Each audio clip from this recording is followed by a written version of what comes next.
السلام علیکم. اذان دے دیں.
أشهد أن لا إله إلا الله وحده لا شريك له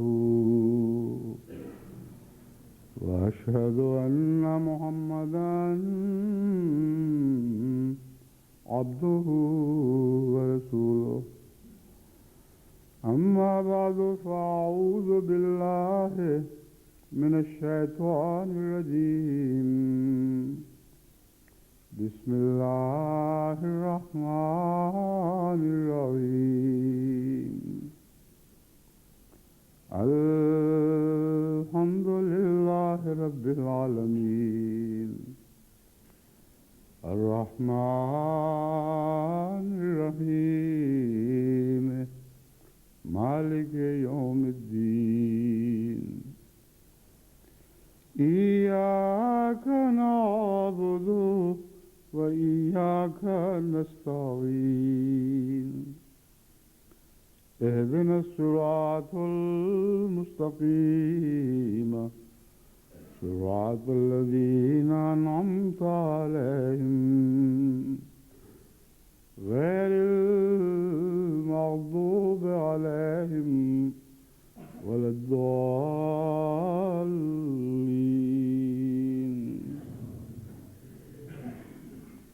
وما قدر الله حق قدره والأرض جميعا قبضته يوم القيامة والسماوات مطويات بيمينه سبحانه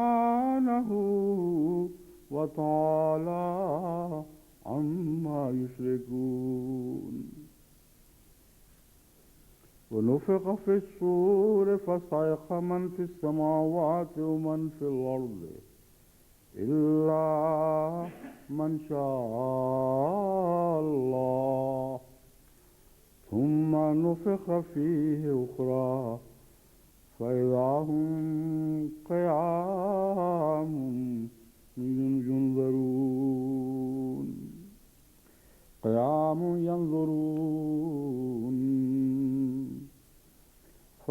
هم قيام ينظرون.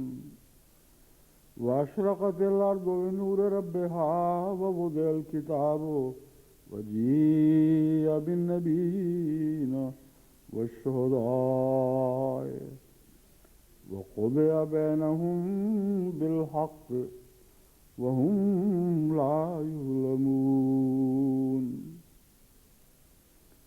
ووفيت كل نفس ما عملت وهو عالم بما يفعلون.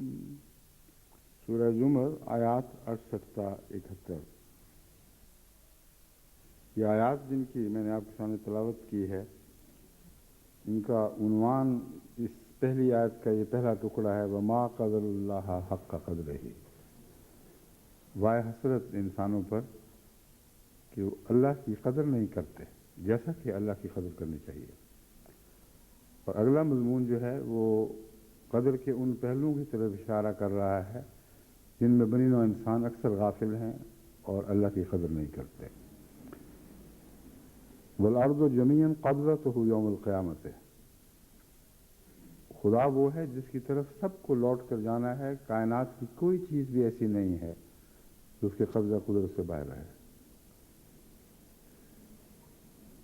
والسماوات مطویات بیمینہ، یعنی زمینیں بھی اور آسمان بھی، زمینی لوگ بھی اور آسمانی لوگ بھی، سب خدا کے حضور ایسے ہوں گے جیسے ان کی صف لپیٹ کر کوئی خدا کے ہاتھوں کے ارد گرد لپیٹ دی گئی ہو. اور نفخ فی الصور، یہ وہ وقت ہوگا جب کہ پھر سور پھونکا جائے گا. اور پہلا سور جو ہے اس کے متعلق اللہ تعالیٰ فرماتا ہے صاعق من فی السماوات و من فی الارض. پہلے سور کے نتیجے میں جو کچھ بھی زمین و آسمان میں ہے وہ غش کھا کے جا پڑے گا. یعنی یہ وہ تفرید کا ایسا ایک لمحہ ہے جس کی کوئی اور مثال کہیں دوسری جگہ دکھائی نہیں دیتی. یعنی قرآن کریم کی آیات میں جیسا تفرید الہی کا مضمون یہاں بیان ہوا ہے، اس کامل اطلاق کے ساتھ کہ وہ ہر کائنات کی شے پر حاوی ہو، کہیں اور مضمون بیان نہیں ہوا. یہ ہے اللہ کی قدر کہ خدا کے سوا ہر چیز عمدن ایسے ہو جیسے غائب ہو چکی ہے، اس کا کوئی وجود نہیں رہا. اور من جو لفظ ہے وہ تمام ذی شعور ہستیوں کے اوپر اطلاق پاتا ہے. جو کچھ بھی آسمانوں میں ہے، جو بھی آسمانوں میں ہے اور جو بھی زمین میں ہے، سب کے اوپر یہ لفظ اطلاق پا رہا ہے. اس کا مطلب یہ ہے کہ شعور کے لحاظ سے وہ مالکیت کا عروج ہے. ایسی مالکیت جلوہ گر ہوگی کہ جس کی کوئی مثال آپ کو کہیں اور پہلے دکھائی نہیں دے گی. ایک ہی ذی شعور ہستی رہ جائے گی تمام کائنات میں، آسمانی وجود ہوں یا زمینی وجود ہوں، سب کچھ وقفے کے لیے جس کا اللہ کے سوا کسی کو علم نہیں، اپنے ہوش و حواس سب کھو دیں گے اور ملکیت کا تصور تمام تر مکمل ہو کر خدا کی طرف لوٹے گا. اس کے بعد مالک یوم الدین کا دور شروع ہوتا ہے. ہر چیز جو خدا نے پیدا کی، ہر شعور جو خدا نے بخشا، زمینی ہو یا آسمانی ہو، وہ ایک وقت میں واپس لوٹ جائے گا خدا کی طرف، اس کے سوا کوئی بھی نہیں ہوگا. اس کو تفرید کہتے ہیں، یعنی اکیلا رہ جانا. اور یہی مالکیت کا مفہوم ہے کہ حقیقی مالک چونکہ وہی ہے، اور ثانوی ملکیتیں جو اس نے بخشی ہیں وہ چونکہ واپس لے لی جائیں گی، کیونکہ اس کے بعد پھر فیصلوں کا مضمون شروع ہوگا. ایسے فیصلے جو کائنات کے آغاز سے لے کر آخر تک تمام اہم امور سے تعلق رکھتے ہیں، ان کے فیصلے پھر اس دن کیے جائیں گے. اس لیے خدا کی مالکیت کا ظہور اس سے پہلے، حشر نشر سے پہلے مکمل ہو جانا چاہیے. لیکن اس میں ایک علہ بھی ہے جس کے متعلق اس سے پہلے میں روشنی ڈال چکا ہوں. الا من شاء اللہ، سوائے اس کے جسے اللہ چاہے. مفسرین اس بحث میں الجھے رہے ہیں، بعض احادیث سے بھی بعض استنباط ہوتے ہیں. گویا حضرت موسیٰ علیہ السلام وہ پہلے ہوں گے جو اٹھیں گے دوبارہ ہوش میں آئیں گے۔ اس پہلو سے اگر وہ پہلے ہوش میں آنے والے بھی ہوں تو پھر وہ کون ہے جسے خدا بے ہوشی سے محفوظ رکھے گا اور اس کے باوجود اس کی مالکیت میں کوئی فرق نہیں آئے گا۔ یہ وہ مضمون ہے جو میں آپ پر آج کھولنا چاہتا ہوں۔ مالکیت تام ہوگی، ایسی تام کہ اس میں کسی اور کے حصے کا کوئی شک شبے کا سوال ہی باقی نہیں رہتا۔ اس کے باوجود پھر بھی جس سے اللہ چاہے گا اسے اس بے ہوشی سے مستثنا کر دے گا، یعنی پہلے جو سور پھونکا جانا ہے اس کی بے ہوشی سے۔ میرے نزدیک باوجود دوسرے علماء کے اختلاف کے یہ بات قطعی اور یقینی ہے کہ اس میں من سے مراد رسول اللہ صلی اللہ علیہ وسلم ہے۔ اس کی وجہ یہ ہے کہ فرشتے کیسے بھی مرتبے رکھتے ہوں، کبھی کسی فرشتے کے تعلق میں ان کو مالکیت میں خدا تعالیٰ کے پورے سائے تلے، خدا تعالیٰ کی ملکیت کے سائے تلے ایک ہو جانے کا تصور نہیں ملتا۔ گویا صفت مالکیت کا کامل ظہور ہوا ہے، سوائے آن حضرت صلی اللہ علیہ وسلم کے، جن کو خدا نے اپنے مالکیت کا مظہر بنایا ہے اس دنیا میں، اور کسی نبی کا وجود نہیں ہے جو اس تصور میں رسول اللہ صلی اللہ علیہ وسلم کا شریک ہو سکے۔ تبھی پاکستان والی تمثیل میں حضرت مسیح نے بھی یہی مضمون پیش کیا ہے کہ جب بیٹے کی بھی بات نہیں سنی جائے گی تب مالک آئے گا۔ یہی وجہ ہے کہ ایک ہی نبی ہے جس کو تمثیلاً اللہ کا نام دیا گیا ہے، اور اس کے علاوہ کسی نبی کو اللہ کا نام نہیں دیا گیا۔ اللہ کا نام کسی اور نبی کو دینا محفوظ نہیں تھا، کیونکہ خدا کا نام کامل طور پر آن حضرت صلی اللہ علیہ وسلم پر اطلاق پا کر محفوظ رہتا ہے، اور اس بات کا شائبہ بھی پیدا نہیں ہوتا کہ رسول اللہ صلی اللہ علیہ وسلم اللہ بن گئے ہیں یا اللہ کی صفات میں برابر کے شریک ہو گئے ہیں۔ بس مالکیت بھی اسی کو سونپی جانی تھی جس کے پاس مالکیت محفوظ ہے، جو اس کامل طور پر اپنے وجود کو کھو چکا ہے کہ واہمہ بھی پیدا نہیں ہو سکتا کہ یہ وجود جسے خدا اپنی مالکیت میں شریک کر رہا ہے گویا خود واقعتاً مالک بن بیٹھے گا۔ قُلْ إِنَّ صَلَاتِي وَنُسُكِي وَمَحْيَايَ وَمَمَاتِي لِلَّهِ رَبِّ الْعَالَمِينَ۔ تو کہہ دے کہ میرا اپنا تو کچھ رہا ہی نہیں باقی، میرا مرنا جینا، میری عبادتیں، میری قربانیاں، سب کچھ کلیتاً خدا کی ہو چکی ہے۔ ایک ایک سانس، ایک ایک لمحہ میرے اللہ کا ہو گیا۔ یہ وہ وجود ہے جسے خدا نے مالک فرما دیا، مالکیت میں اپنا شریک کر دیا۔ بس اگر قیامت کے دن مالکیت کلیتاً خدا کی طرف لوٹ جائے تو حضرت محمد رسول اللہ صلی اللہ علیہ وسلم کا وجود اشارتاً بھی اس کی راہ میں حائل نہیں ہو سکتا۔ ہاں، اس مالکیت کا نظارہ کرنے والا کوئی ہونا چاہیے تھا، ورنہ یہ انتہائی لطف کا لمحہ کائنات کے مقدر سے نکل جاتا، کائنات کی دسترس سے باہر ہو جاتا۔ بس وہ ایک منظر ہے جس کو میرا دل قبول کرتا ہے اور میرا ذہن اس کی تصویر کھینچتا ہے تو روح کا ذرہ ذرہ اس پر فدا ہوتا ہے۔ تمام مالکیت خدا کی طرف لوٹ گئی ہے، اور محمد رسول اللہ صلی اللہ علیہ وسلم کا وجود اس میں زندہ باشعور ہونے کے باوجود اس میں حائل نہیں ہے۔ اس وقت پھر ایک سور پھونکا جائے گا۔ حدیث میں آتا ہے سب سے پہلا شخص جو سر اٹھائے گا وہ موسیٰ ہوں گے۔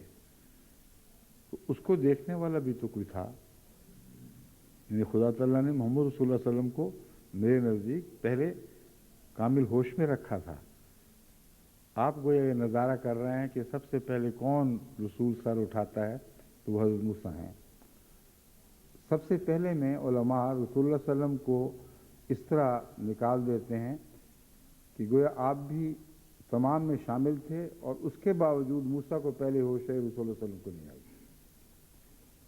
یہ جو حدیثیں ہیں بہت الجھاؤ والی ہیں اور ان پر تفصیل سے میں ایک دفعہ روشنی ڈال چکا ہوں، لیکن منطقی بحثوں میں پڑے بغیر میں پھر اپنے اس کامل ایمان کا اظہار کرتا ہوں کہ وہ حدیثیں درست روایت کے لحاظ سے تھیں یا نہیں، ان کا جو بھی مفہوم ہے اس آیت کریمہ میں جو من ہے وہ محمد رسول اللہ صلی اللہ علیہ وسلم ہے، ورنہ مالکیت میں کوئی اور حقدار ہو ہی نہیں سکتا۔ اگر خدا کے علاوہ کوئی اور شعور میں رکھا جائے اور مالکیت اس کی طرف کامل طور پر لوٹ جائے تو ہر باشعور اس مالکیت میں کسی نہ کسی رنگ میں حصہ پا جائے گا اور اپنے انفرادی وجود کی حیثیت سے وہ باقی رہے گا، مگر وہی ہے جو رکھا جا سکتا ہے جس کے باقی رہنا نہ رہنا ان معنوں میں کوئی بھی حیثیت نہیں رکھتا کہ گویا وہ خدا کی کسی صفت میں اس سے برابری کا کسی پہلو سے بھی دعوے دار رہا یا اس کے وہم و گمان سے بھی یہ بات گزر سکے۔ یہ کامل وجود سوائے حضرت محمد رسول اللہ صلی اللہ علیہ وآلہ وسلم کے اور کوئی نہیں، اور حضرت مسیح موعود علیہ الصلوۃ والسلام کی تفاسیر بھی اسی بات پر روشنی ڈالتے ہیں۔ آپ فرماتے ہیں مالکیت میں سورہ فاتحہ میں جو لفظ مالک آتا ہے آخر پر یہ ظاہر کر رہا ہے، ثابت کر رہا ہے کہ وہ آخری رسول محمد رسول اللہ جو آخری پیغمبر بن کے خدا کا پیغام لے کے دنیا کے سامنے آئے، وہ خدا کی مالکیت کے مظہر تھے اور وہ رسول اللہ ہیں، اور اس صفت میں آپ کا کوئی اور شریک نہیں ہے۔ تو اس پہلو سے یہ اللہ کی قدر ہے جو کسی کو علم نہیں، کوئی اس کا حق ادا نہیں کرتا۔ وما قدر اللہ حق قدرہ، اللہ کے سوا کسی کو اس قدر کا علم نہیں جو یہ قدر ہے کہ ہر چیز جو اس نے پیدا کی ہے بالآخر قلعدم ہو جائے گی، صرف ایک وجود جسے وہ چاہے گا رکھے گا۔ اس وجہ سے نہیں کہ مالکیت میں کوئی رکھنا پیدا ہوگا، اس لیے کہ مالکیت میں اس کے ہونے سے کوئی رکھنا پیدا نہیں ہو سکتا۔ پھر کیا ہوگا؟ وہ اشرقت الارض بنور ربها ووضع الکتاب وجیء بالنبیین والشہداء وقضی بینہم بالحق وہم لا یظلمون۔ تب خدا تعالیٰ کی طرف سے اشرقت الارض بنور ربها، ارض سے مراد یہاں وہ محل ہے، ارض سے مراد ہر جگہ زمین نہیں ہوا کرتی، ارض سے مراد وہ ایکسپینس ہے، وہ دائرہ ہے، وسعت ہے جس میں کوئی واقعہ رونما ہو رہا ہو۔ تو وہ تمام کائنات کا محیط جس میں یہ واقعہ رونما ہو رہا ہوگا وہ اللہ کے نور سے روشن ہو جائے گا، ایک حیرت انگیز نور کا جلوہ ہوگا جو ہر چیز کو ڈھانپ لے گا۔ اس وقت کتاب پیش کی جائے گی، وجیء بالنبیین والشہداء، اور نبیوں کو شہداء کے طور پر لایا جائے گا۔ اب اس میں بھی بعض دفعہ غلطی سے رسول اللہ صلی اللہ علیہ وسلم کو اس لیے داخل کیا جاتا ہے آپ بھی نبی ہیں، آپ بھی شہید ہیں۔ میں قرآن کریم کی دوسری عورت یہ بتا رہی ہے کہ تمام نبی جب شہداء کے طور پر پیش ہوں گے تو آپ ان سب کے شہید کے طور پر پیش ہوں گے، اس لیے وہاں الگ ذکر جو شہید کا ہے یہ بتا رہا ہے کہ جو میں مضمون آپ کی خدمت میں پیش کر رہا ہوں اس کے ساتھ وہ متصادم نہیں ہے۔ یہ آیت کہ شہداء نبی شہداء کے طور پر پیش ہوں گے، دوسری جگہ خدا تعالیٰ نے کھول دیا ہے کہ سب نبی بطور شہداء آئیں گے اور اے محمد تو ان سب کے اوپر شہید بن کر پھر آئے گا، یعنی شہید بنا دیا جائے گا ان پر۔ وَقُضِیَ بَیْنَهُم بِالْحَقِّ وَهُمْ لَا یظلمون، حق کے ساتھ ان کے درمیان پھر فیصلہ کیا جائے گا، وَهُمْ لَا یظلمون، اور ان پر کوئی ظلم نہیں کیا جائے گا، ان میں سے کوئی بھی ایسا نہیں ہوگا جس پر ظلم کیا جائے۔ وَوُفِّیَتْ كُلُّ نَفْسٍ مَّا عَمِلَتْ، ہر جان اس وقت جو کچھ اس نے کیا ہے وہ پورا اس کا بدلہ دیا جائے گا۔ وَهُوَ أَعْلَمُ بِمَا يَفْعَلُونَ، اور وہ سب سے زیادہ جانتا ہے کہ وہ کیا کرتے ہیں۔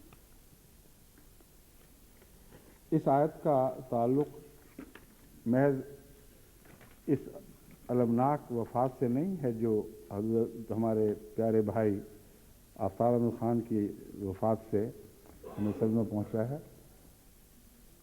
اس موقع پر اس وفات کے حوالے سے اس آیت کا مضمون آپ کو میں سمجھانا چاہتا ہوں کہ یاد رکھیں سب نے وہیں جانا ہے، کوئی مستثنا نہیں ہے۔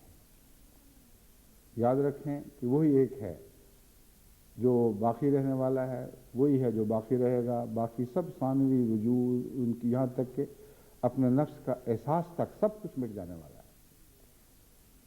بس اس کی تیاری کرنی چاہیے کہ وہ وقت جو سب پر آنا ہے اس کی فکر کریں۔ جو بھائی اچھے حال میں خدا کی رضا کی راہوں پر چلتا ہوا رخصت ہو گیا، اس کی فکر کا تو موقع نہیں، اپنی فکر کا موقع ہے، کیونکہ ابھی ہمارا دارالعمل باقی ہے اور اللہ ہی بہتر جانتا ہے کہ ہم نیک اعمال پر اگر کچھ ہیں قائم رہیں گے کہ نہیں رہیں گے۔ اللہ ہی بہتر جانتا ہے کہ ہم اپنے بد اعمال کے داغ دھو سکیں گے کہ نہیں دھو سکیں گے۔ وہی جانتا ہے کہ کس صورت میں ہم اس آواز پر لبیک کہیں گے جو سب کو آنے والی ہے۔ اسی لیے انا للہ کے تعلق میں نے پہلے بھی یہ بات آپ کے سامنے کھولی تھی کہ جب ہم انا للہ پڑھتے ہیں تو اپنے اوپر پڑھا کریں پہلے، اور مرنے والے پر اس کا اطلاق آپ پڑھیں نہ پڑھیں ویسے ہی ہوتا ہے، وہ تو لوٹ بھی گیا۔ انہو للہ تو نہیں فرمایا، وانہو الیہ راجعون، یہ مرنے والا اللہ ہی کی طرف سے آیا تھا، اسی کی طرف لوٹ جائے گا۔ اس مضمون کو تو خدا نے نکال ہی دیا یہاں سے، فرمایا انا للہ وانا الیہ راجعون۔ ہم جو زندہ ہیں اس وقت، ہم بھی تو اسی کی طرف سے آئے ہیں اور ہم سب بھی اسی کی طرف لوٹ کر جانے والے ہیں۔ اور جو پیچھے رہ جاتے ہیں ان کو اپنی فکر زیادہ چاہیے جانے والی کی فکر کے مقابل پر، کیونکہ جب خدا نے اس کے اعمال کا دروازہ بند کر دیا تو پیچھے رہنے والوں کا اس میں دراصل کچھ بھی دخل باقی نہیں رہتا۔ دعائیں ہیں، دعائیں تو ہوتی رہتی ہیں ہمیشہ، لیکن زندوں کے لیے پہلے اور مرنے والوں کے لیے بعد میں۔ ہر جنازے پر حضرت صلی اللہ علیہ وآلہ وسلم کا یہی طریق تھا کہ پہلے اللہم اغفر لحینا و میتنا، اے اللہ ہمارے زندوں پر کی مغفرت فرما اور میتوں مردوں کی بھی مغفرت فرما۔ تو جس مضمون کو حضور اکرم صلی اللہ علیہ وآلہ وسلم نے جہاں بیان فرمایا، جہاں رکھ دیا، ناممکن ہے کہ اس کو اپنی جگہ سے اٹھا کر کسی اور جگہ رکھا جائے اور بدزیدی پیدا نہ ہو۔ وہ محل جہاں رسول اللہ صلی اللہ علیہ وسلم نے ایک لفظ رکھ دیا وہی رہتا ہے اور اس کو ہٹایا نہیں جا سکتا، اس کو ہلایا نہیں جا سکتا۔ بس اس سے پیغام ہمیں یہ ملنا چاہیے، ہر وہ موت جو کسی نیک صالح انسان کی موت ہو، جس نے اپنی زندگی کو خدا کے لیے خدمت میں وقف کر رکھا ہو، اس سے سب سے پہلی توجہ اپنے اعمال کی طرف پھرنی چاہیے اور اپنی بقیہ زندگی کی بے اعتباری کی طرف نگاہ جانی چاہیے، اور یہ ایک عزم صمیم پیدا ہونا چاہیے کہ جو کچھ ہو چکا سو ہو چکا۔ یہ نہ ہو کہ مجھے ایسے وقت میں آواز آ جائے کہ جب بے خبری کی حالت میں میں اپنی حالت سے بے خبر خدا تعالیٰ کی حضور میں حاضر ہو جاؤں اور اس کوشش میں مصروف نہ ہوں کہ میرے گناہوں کے داغ مٹ رہے ہوں، اس جد و جہد میں میری جان نہ جائے نعوذ باللہ من ذالک، کہ جس سے پتہ چلتا ہو کہ میں خدا کی راہ میں سرک کے بھی یا زور سے، کبھی طاقت کے ساتھ، کبھی کمزوری کے ساتھ، مگر آگے بڑھ رہا ہوں، مسلسل آگے بڑھ رہا ہوں۔ یہ وہ انسان کی سوچ ہے جو اس کی آئندہ زندگی کی ضمانت ہے، اس بات کی ضمانت ہے کہ جس حال پہ بھی اس پر موت آئے گی وہ خدا کی رضا پر مرے گا۔ بس اس پہلو سے آفتاب احمد خان صاحب کے وصال کے نتیجے میں جو ہمارے اندر خلا پیدا ہوا ہے، وہ خلا اسی طرح بھر سکتا ہے کہ آپ کے نقش قدم پر چلنے والے اور آپ کی وفات سے سبق لینے والے بکثرت پیدا ہوں۔ اور انگلستان کے چونکہ امیر تھے اور بہت ہی شاندار عمارت رہی ہے، بہت ہی کامیاب رہی ہے، اس لیے انگلستان کی جماعت میری اولین مخاطب ہے۔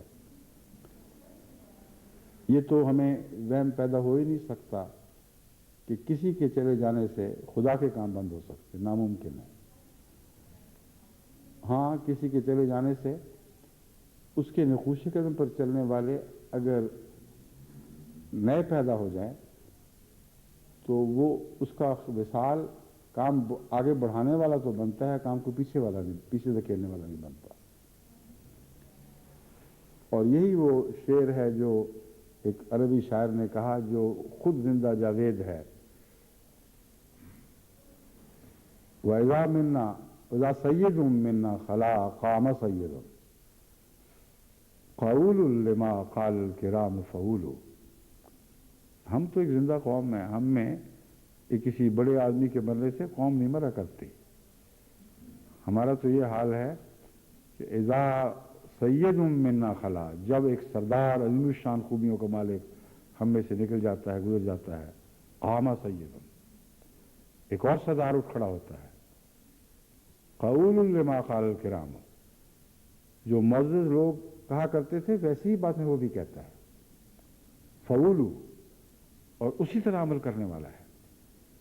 میں زبانی جمع خرچ پر بات کو نہیں چھوڑتا، بلکہ اپنے افعال، اپنے نیک اعمال سے ثابت کرتا ہے کہ وہ ان نیکیوں میں اسی طرح ایک زندہ وجود ہے جس طرح مرنے والا اس کی ذات میں ہمیشہ زندہ رہے گا۔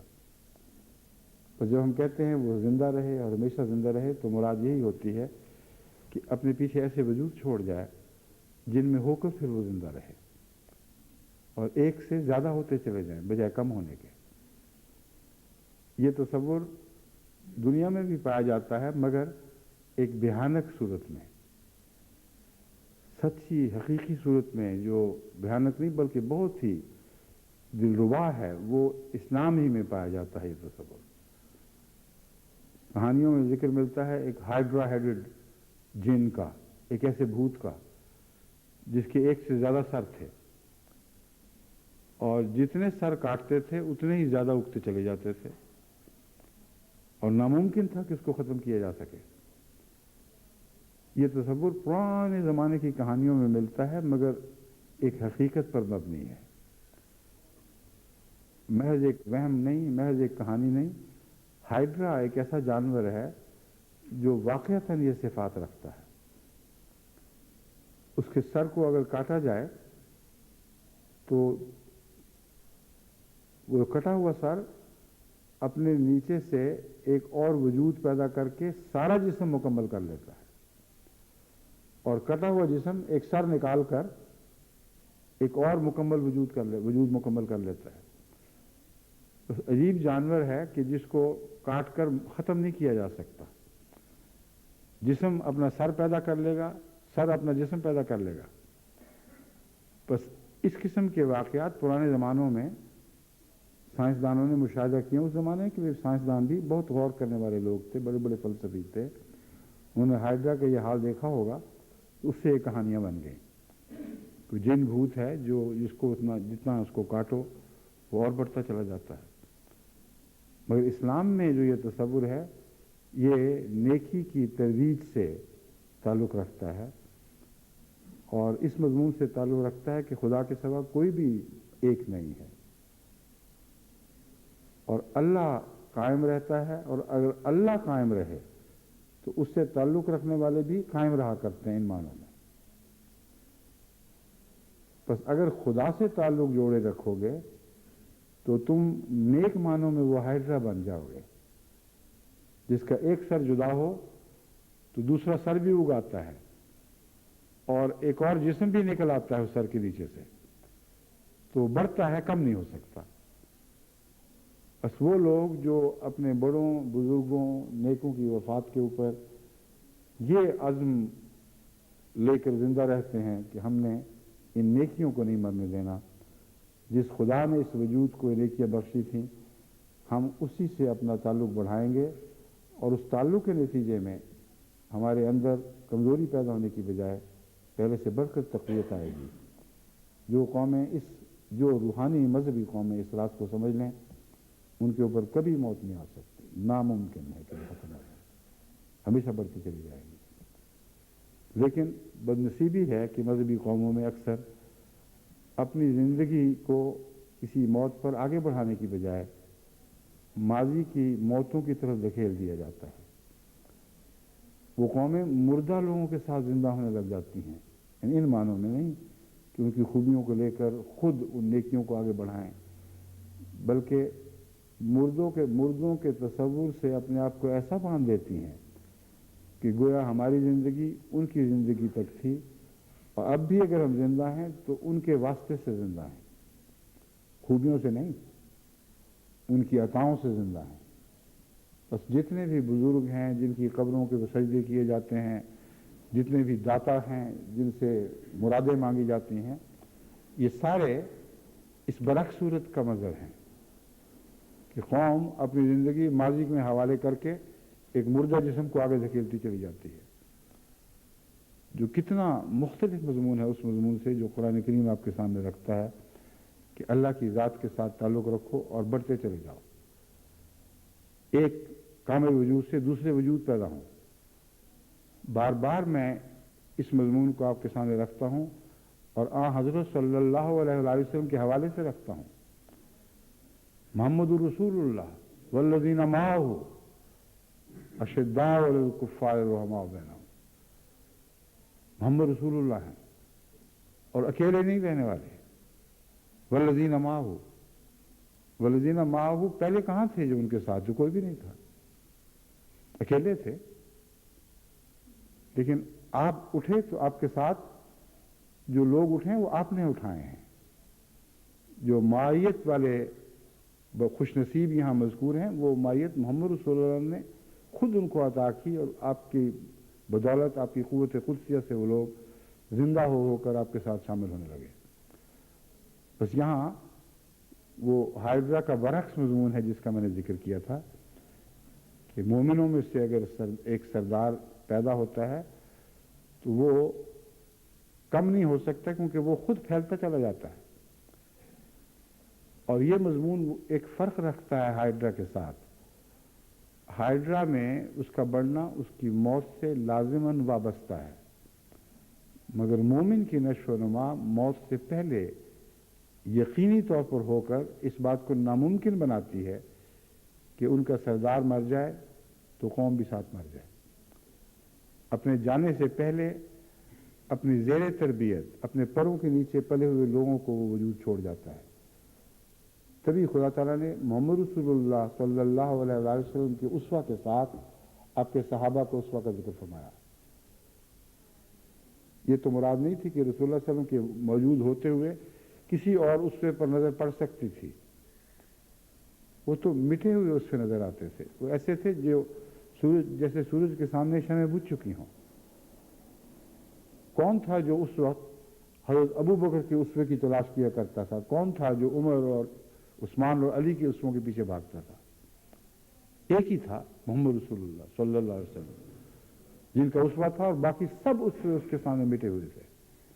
بس قرآن کریم کی یہ ہدایت کہ ان کی اسوے کی پیروی کرو بتا رہی ہے کہ حضرت محمد رسول اللہ صلی اللہ علیہ وسلم جب جدا ہو جائیں گے تو یہ لوگ اپنی ذات میں محمد رسول اللہ صلی اللہ علیہ وسلم کی شمع کو زندہ رکھنے والے ہوں گے، کہ آپ اپنے وصال سے پہلے یہ کر چکے ہیں۔ والذین معہ کا مضمون صادر آ چکا ہے، اس لیے زندگی ہی میں ایسا ہونا لازم ہے، مگر اگر نہ ہوا ہو تو پھر کسی کی موت اگر کچھ زندہ لوگ پیدا کر دے تو کتنی خوش قسمت موت ہوگی، اور وہ لوگ بھی خوش قسمت ہوں گے جو کسی کے مرنے سے مر نہیں جایا کرتے بلکہ زندہ ہو جاتے ہیں۔ یہ وہ سارا مضمون ہے جس کے پیش نظر میں نے اس آیت کریمہ کی آپ کے سامنے تلاوت کی، اور میں امید رکھتا ہوں کہ آپ انشاءاللہ تعالی قرآن کی ان آیات کے مصداق بنیں گے۔ جب ان کے وصال کی خبر ملی اس وقت میں ہارٹلے پول میں تھا، اور سوائے اس کے میرے دل سے کوئی آواز نہیں اٹھی کہ انا للہ، ہمارا ایک پیارا بھائی ہم سے جدا ہو گیا۔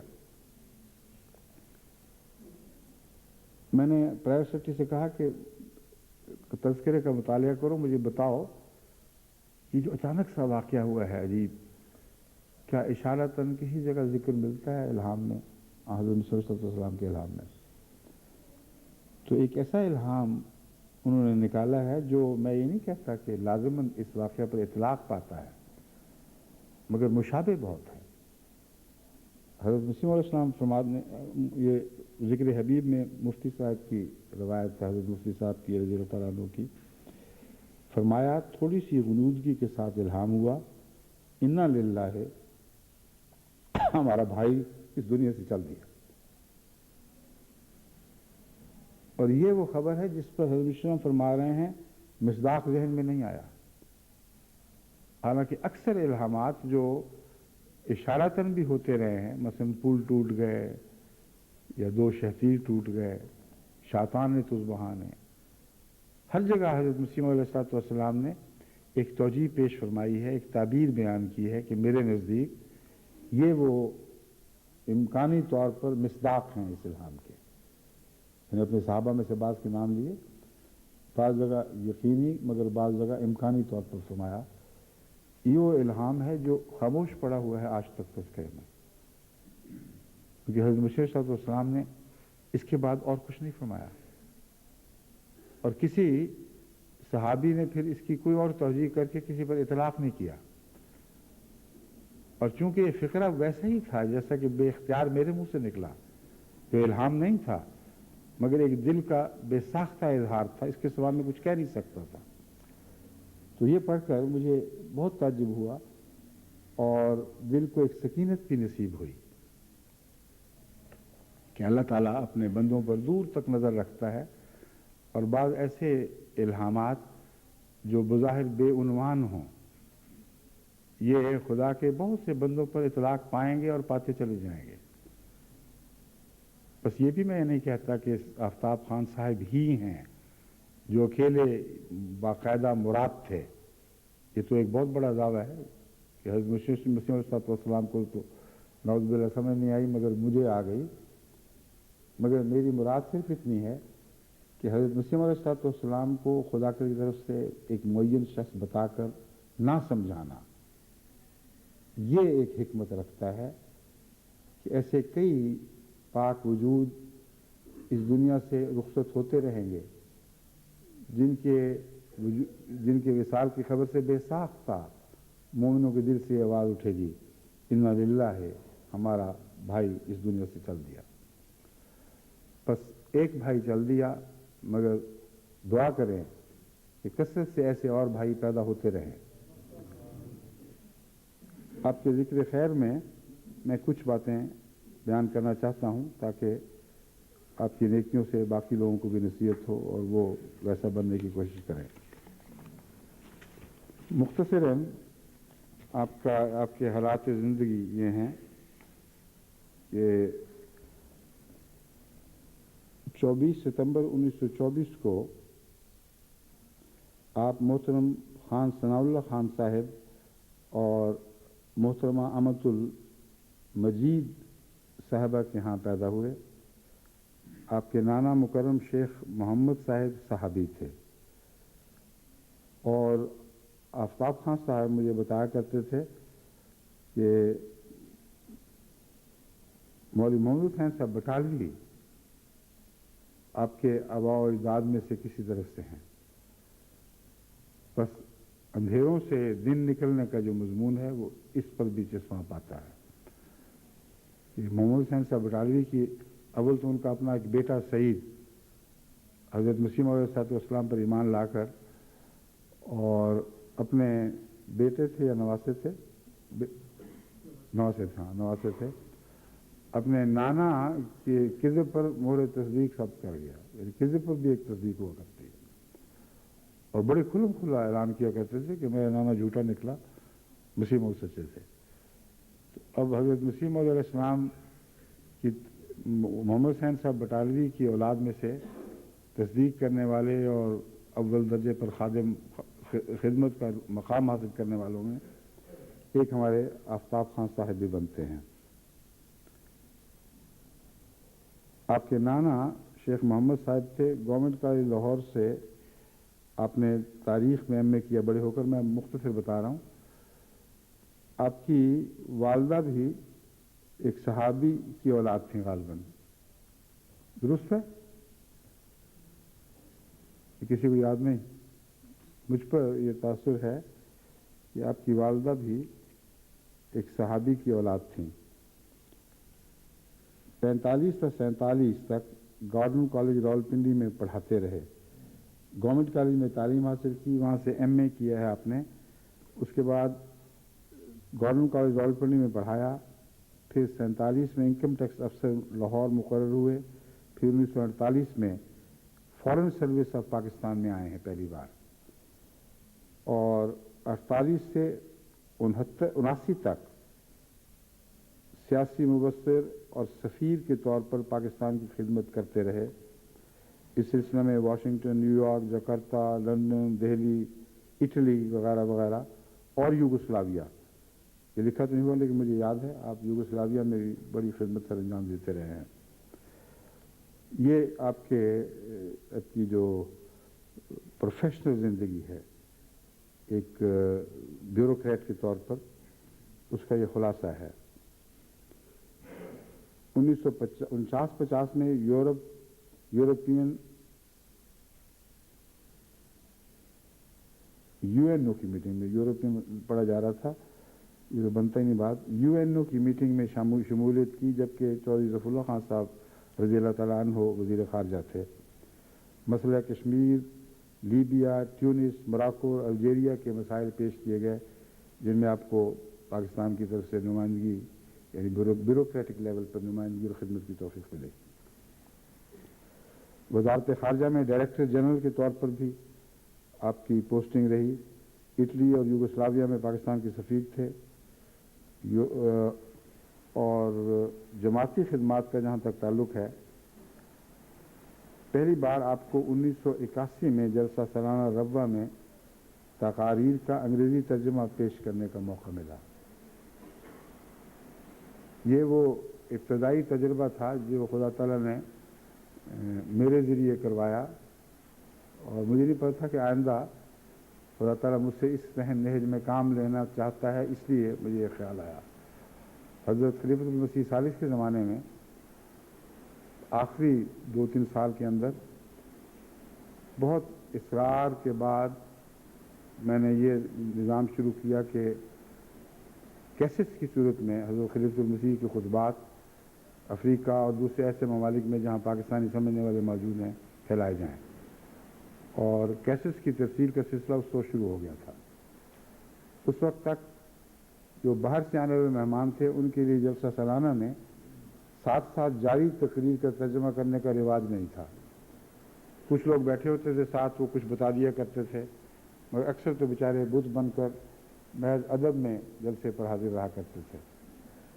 تو خدا تعالیٰ نے یہ توفیق عطا فرمائی کہ پہلے ترجمہ کرنے کا جاری نظام جو ہے وہ حضرت خلیفۃ المسیح ثالث کی زندگی کے آخری ایام میں شروع ہو چکا تھا، اور آفتاب خان صاحب لندن سے تشریف لائے تھے۔ میں جانتا تھا کہ ان کی اردو بھی بہت اچھی ہے، انگریزی بھی بہت اچھی ہے، اس لیے ان سے درخواست کی، اور انہوں نے ماشاءاللہ بہت عمدہ طریق پر اس ترجمے کا حق ادا کیا۔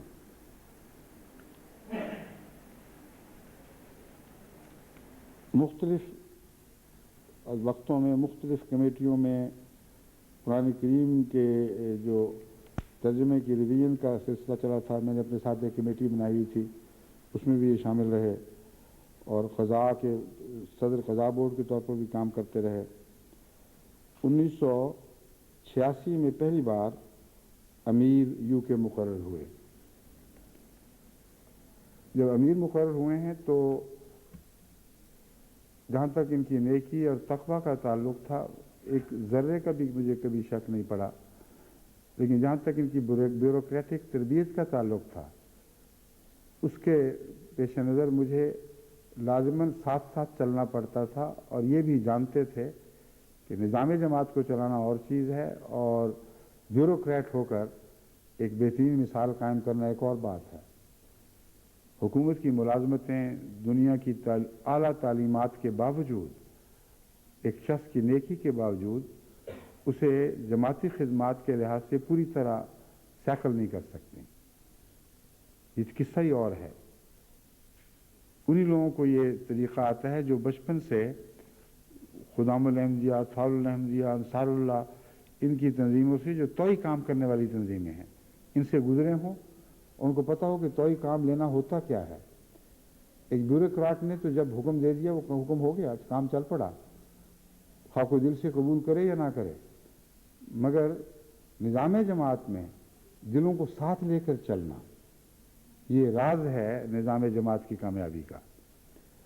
اور اس کے علاوہ ہر بندے کی پہچان صحیح ہو کہ یہ اس قابل ہے بھی کہ نہیں۔ ظاہری طور پر بعض لوگ قابل ہوتے ہیں، باطنی طور پر قابل نہیں ہوتے۔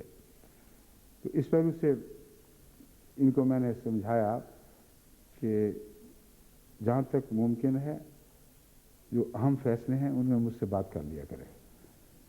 چنانچہ اس دن کے بعد تا دن وفات انہوں نے مسلسل اس بات کو اپنائے رکھا، کبھی بھی کوئی فیصلہ آخری نہیں کرتے تھے جب تک پہلے مجھ سے بات نہ کر لیں۔ اکثر یہ ہوتا تھا کہ ان کے مشوروں کو میں مان جاتا تھا اور کئی دفعہ کہتا تھا کہ میرے نزدیک تو یہ ٹھیک نہیں، چھوڑ دیں اس بات کو، اور بڑے شرح صدر کے ساتھ مسکراتے ہوئے چھوڑ دیا کرتے تھے۔ چونکہ ایک دوستانہ رنگ تھا بھائیوں کی طرح، اس لیے میں ہمیشہ اپنے اس اختیار کو، بلکہ اکثر اپنے اس اختیار کو کام میں لاتا ہی نہیں تھا کہ اگر مجھے تسلی نہیں ہے تو میں ان کو مجبور کروں کہ وہ اپنا مشورہ بدلیں اور اسی پر عمل کریں جو میں کہہ رہا ہوں۔ آپس میں گفت و شنید میں کہتا اچھا چلیں آپ تجربہ کر لیں، مگر میری رائے یہی ہے۔ اب یہ بھی ان کے تقویٰ کی نشانی ہے۔ لوگ سمجھتے ہیں لوگ جو میرے ارد گرد ہیں وہ ہاں ہاں کر کے ہی ارد گرد ہوتے ہیں، بالکل جھوٹ ہے۔ بہت سے میرے قریب ایسے ہیں جو اس لیے قریب ہیں کہ بڑے جرأت اور اعتماد کے ساتھ، اخلاق کے ساتھ اپنی رائے پیش کرتے ہیں جو میری رائے کے مخالف ہو، اور لیکن شرط یہ ہے کہ جب میں فیصلہ لے دوں کہ یہ کرنا ہے وہ نہیں کرنا، اپنی رائے کو اس طرح مٹا دیتے ہیں جس کا وجود ہی کوئی نہیں تھا۔ یہ بات 100% آفتاب خان صاحب کی امارت پر اطلاق پاتی ہے۔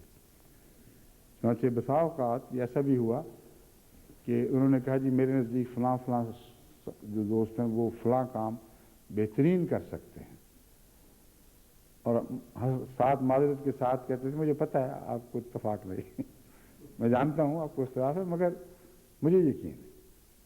میں نے کہا اگر آپ کو یقین ہے تو شوق سے کریں، میری طرف سے اجازت ہے، خدا کرے آپ کا یقین درست نکلے۔ تو اس کے بعد 6 مہینے کبھی سال کے بعد سر پھینکا ہوا آتے تھے کہ وہی بات ہوئی جو آپ کہتے تھے۔ مجھے یقین تھا مگر غلط نکلا۔ تو یہ جو لمبے تجربے سے ایک فراست نصیب ہوتی ہے، یہ بیوروکریسی کو ملتی نہیں، کیونکہ ان کا ماحول مختلف ہے۔ نہایت ذہین ہونے کے باوجود اعلیٰ سے اعلیٰ افسر بھی اس تجرباتی فراست سے محروم رہتے ہیں جو لمبے عرصے کے ایسے کاموں سے نصیب ہوتی ہے جس میں جبر کو کوئی دخل نہیں ہے، توئی کام ہے، اور اس میں وہی افسر کامیاب رہتا ہے جو توئی خدمت لینے کا سلیقہ سیکھ جاتا ہے، اور اس کے لیے پھر تجربے کی ضرورت پڑتی ہے۔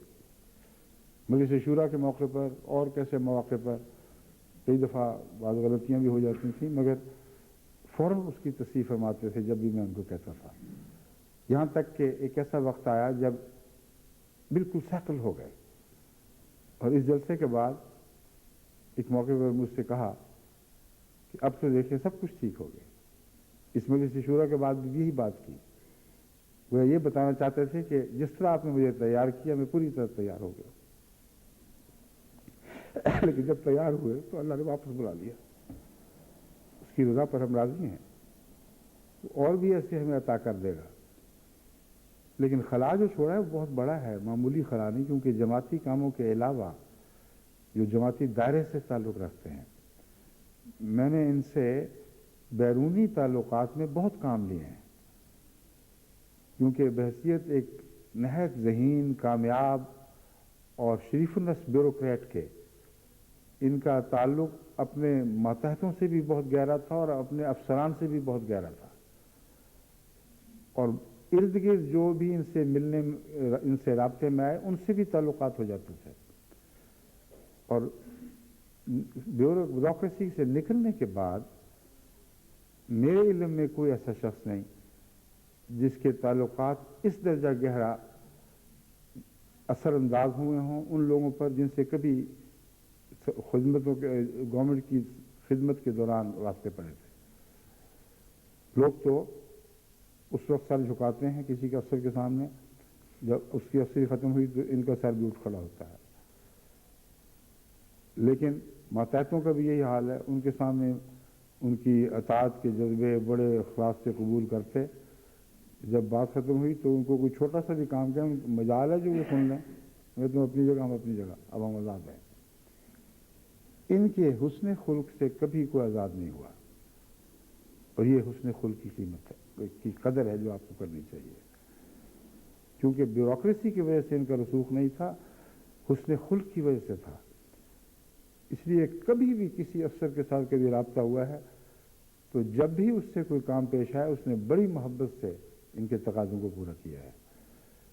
اس لیے اس تعلق میں ان سے سیاسی رہنماؤں سے تعلقات میں بھی کام لیتا رہا، یورپین معاملات میں بھی ان سے کام لیتا رہا، اور پاکستان ہندوستان کے پرانے تعلقات میں بھی ان سے کام لیتا رہا، اور خدا کے فضل سے ہمیشہ انہوں نے کامیابی کے ساتھ وہ کام سر انجام دیے۔ لیکن انکساری کا یہ عالم تھا کہ جانے سے پہلے ضرور پوچھا کرتے تھے کہ میری یہ رائے ہے، اس طرح میں بات کروں گا، آپ اگر اس میں تبدیلی چاہتے ہیں تو مجھے بتا دیں۔ آخری جو ان سے خصوصی کام لیا گیا ہے وہ انٹرنیشنل فورم میں جو امریکہ میں منعقد ہوا، جس میں مسلمانوں اور یہود کے تعلقات کو بہتر بنانے کے لیے کیا تجاویز ہو سکتی ہیں، اس عنوان کے تابع انہوں نے جن کو دعوت دی ان میں آفتاب خان صاحب کا نام بھی شامل تھا۔ ان کی جو آواز، ان کا جو رسوخ ہے، ان کا کردار ہے، وہ سیاست دانوں کی وساطت سے ان کو پہنچا ہے۔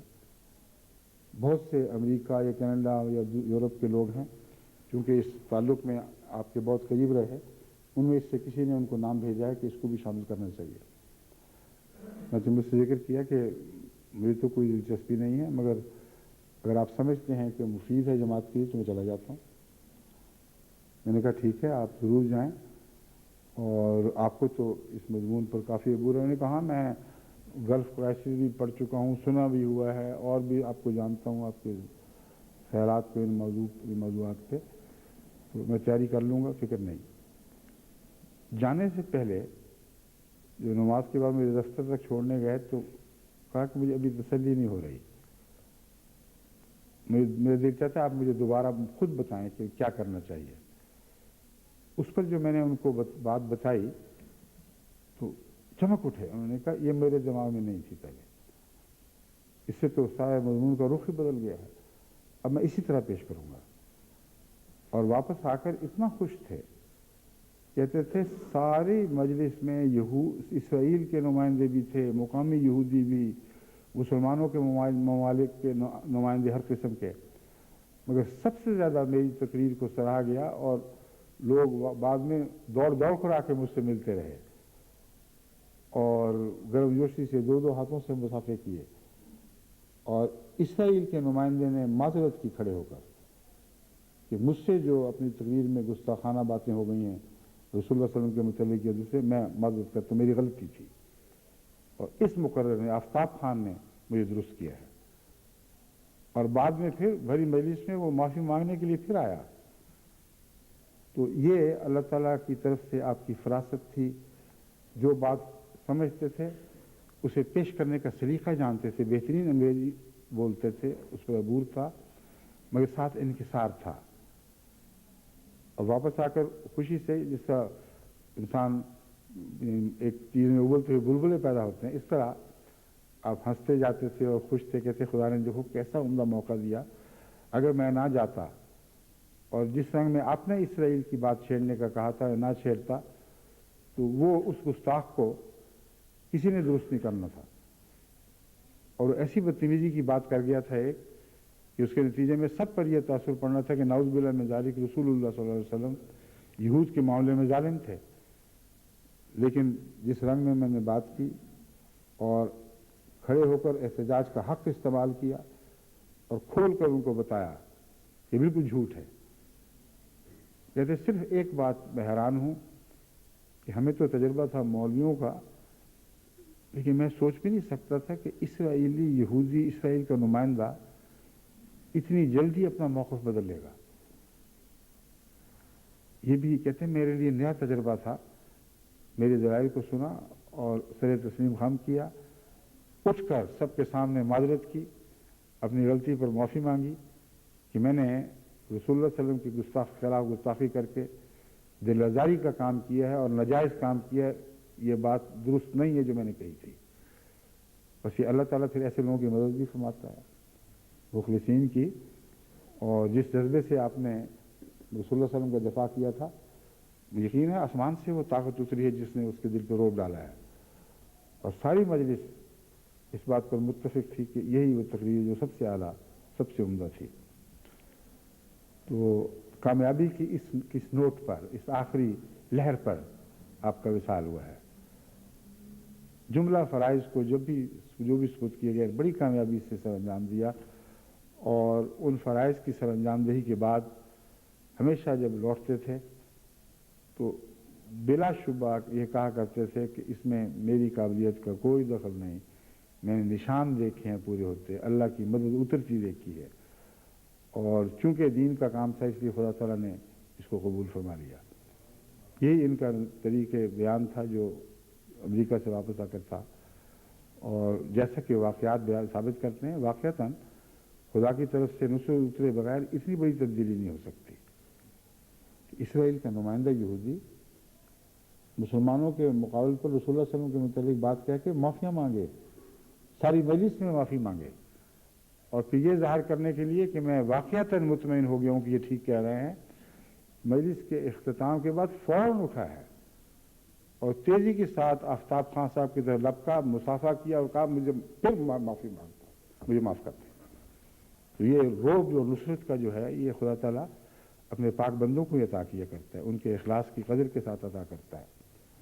تو بہت نیک انجام کو پہنچے ہیں، اللہ انہیں غریق رحمت فرمائے، اور کام تو اس نے بنانے ہی بنانے ہیں، اور خدا کرے ان کی اولاد میں پھر ایسے اور بہت سے اٹھیں اور ہمیشہ اٹھتے رہیں جو ان کی یادوں کو اپنے نیک اعمال سے زندہ کیا کریں۔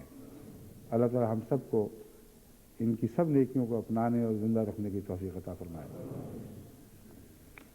حقیقتاً ان للہ ہے، ہمارا بھائی اس دنیا سے چل دیا اور اس دنیا میں چلا گیا جو دائمی ہے، جہاں خدا تعالیٰ کی جبروت اور جلال اور مالکیت جلوہ گر ہوگی۔ اللہ اس وقت آپ کو اپنی رحمت کے سائے تلے رکھے۔ نماز جنازہ کے تعلق میں کچھ اور بھی نام ہیں جو میں آپ کے سامنے رکھ دینا چاہتا ہوں، ان کو بھی نماز جنازہ غائب میں یاد رکھیں۔ مبارک محمود صاحب پانی پتی، لاہور جماعت کے مخلص فعال کارکن، جن کے ساتھ بچپن ہی سے مجھے خدام الاحمدیہ کے سلسلے میں کام کرنے کا موقع ملا، اور ہمیشہ بہت ہی اخلاص کے ساتھ یہ مفوضہ فرائض سے انجام دیا کرتے تھے۔ ایک لاہور کے دوستوں کا ایک گروہ تھا جس میں یہ بھی تھے، صدیق شاکر صاحب بھی تھے، اور بھی یہ نیلا گمد فیملی کے یحییٰ صاحب وغیرہ، قیوم صاحب، یہ سب ہمارا ایک گروہ تھا جو خدمت دین کے معاملات میں ہم مل کر مشورے کرنے کے بعد لاہور کے دائرے میں کام کرتے تھے۔ میں تو لاہوری نہیں تھا، مگر ربوہ سے آ کر جس گروہ میں مل کر مجھے کام کا مزہ آتا تھا، بہت ہی سعادت کے ساتھ یہ خدمت کیا کرتے تھے۔ ان میں مبارک محمود پانی پتی کا نام بھی انشاءاللہ ہمیشہ رہے گا، کیونکہ بڑا سلیقہ تھا خدمت کا۔ اور پھر چودھری محمد چودھری لطیف احمد صاحب ہیں، سیکرٹری وقف جدید اب گٹالیاں۔ ان کو میں اس لیے چنا ہے کہ ان کے متعلق رپورٹیں مرکز سے یہ ہیں کہ بے انتہا مخلص داعی اللہ تھے، اور جب بھی کچھ ان کے سپرد کام ہوا ہے انہوں نے بہت آگے بڑھ کر کام کیا، اور یہ وفات ان کی ایک شہادت کا رنگ اس لیے رکھتی ہے کہ آپ کسی دوسری جگہ گھٹیالیاں دینی کام میں یا شاید وہ ڈش پر کوئی خطبہ سننے جا رہے تھے یا اس قسم کا کوئی سلسلہ تھا یا دعوت اللہ کا کام تھا یا ایسے لوگ جہاں ان کے پاس ڈش نہ ہوں وہ ساتھ کے گاؤں میں جایا کرتے ہیں. تو مقصد دین کا ہی تھا. جس سفر میں بس کے حادثے میں آپ شہید ہو گئے. تو ان کے متعلق مرکز سے خاص طور پر یہ خط ملا تھا کہ ان کی ساری زندگی خاموش لیکن بہترین خدمت میں صرف ہوئی ہے. اس لیے اگر ممکن ہو تو ان کو بھی نماز جنازہ میں شامل کر لینا چاہیے. یہ جو آخری ہے نا اگر ممکن، یہ میں نے اپنی طرف سے بتایا ہے.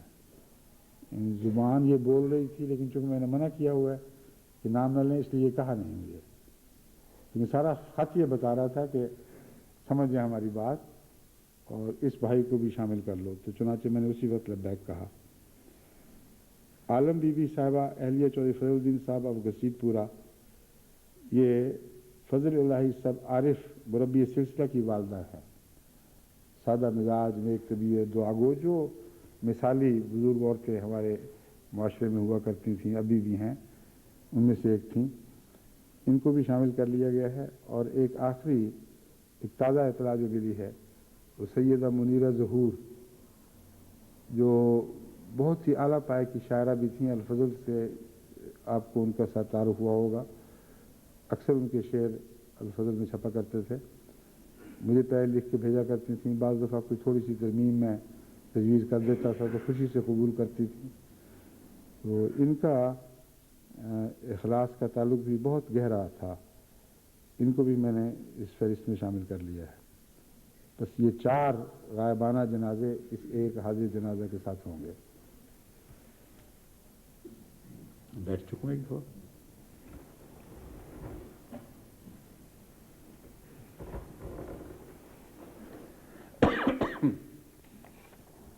الحمد لله نحمده ونستعينه ونستغفره ونؤمن به ونتوكل عليه ونعوذ بالله من شرور أنفسنا ومن سيئات أعمالنا.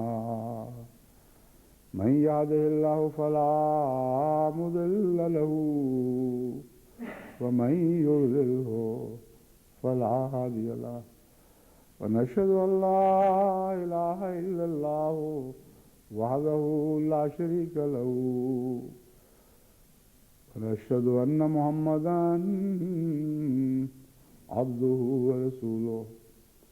عباد الله رحمكم الله إن الله يأمر بالعدل والإحسان وإيتاء ذي القربى وينهى عن الفحشاء والمنكر والبغي يعظكم لعلكم تذكرون.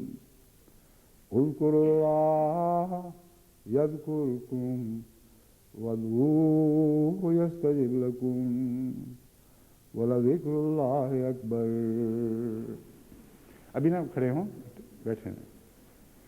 ایک بات جو میں نے کہنی تھی وہ ایسے لوگوں کے لیے دعا کی تحریک ہے جو نادانستہ طور پر یا دانستہ طور پر آفتاب خان صاحب کا دل دکھاتے رہے. اور ان کے مزاج ایسا تھا کہ خاموشی سے مجھے بتائے بغیر کہ کس نے کیا گستاخی کی ہے بڑے تحمل کے ساتھ بات سن کے وہ گنوا دیتے تھے. مجھے جب اطلاع ملتی تھی مجھے بہت تکلیف پہنچتی تھی کیونکہ میں جانتا تھا کہ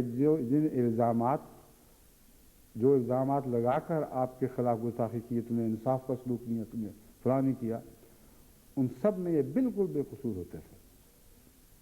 مگر چونکہ طبیعت میں تحمل اور حوصلہ بڑا تھا اس لیے جرأت کے ساتھ کئی لوگ آ کے جو بے باکی کہنی چاہیے، جسے بے باکی کہنا چاہیے، نہایت بدتمیزی کے کلمے لکھ بھی دیتے تھے، کہہ بھی دیتے تھے، وہ چپ کر کے دبا کے بیٹھ جاتے تھے. جب مجھے علم ہوا میں ان کی طرف سے بے چین ہو کر، بے قرار ہو کر ان کو سمجھانے کی بعض دفعہ کوشش کرتا رہا. بعض سمجھے بعض نہیں سمجھے، مگر اللہ بہتر جانتا ہے. اور کتنے ایسے واقعات ہوئے ہوں گے جن کی مجھے کانوں کان خبر نہیں ہونے دی. تو ان کے لیے بھی دعا کریں جو گستاخیوں کے مرتکب ہو گئے. اب وہ معافی بھی نہیں مانگ سکتے کیونکہ ہم میں یہ نہیں رہے. تو حی نام ہے، ان کو بھی شامل کر لیں، اللہ ان کو بھی ہدایت دے، جو ان سے زیادتی ہو گئی اللہ معاف فرمائے، اور ان کی زیادتیاں آفتاب خان صاحب کی نیکیوں کے پلڑے میں ڈال دے، خدا کرے کہ ایسا ہی ہو۔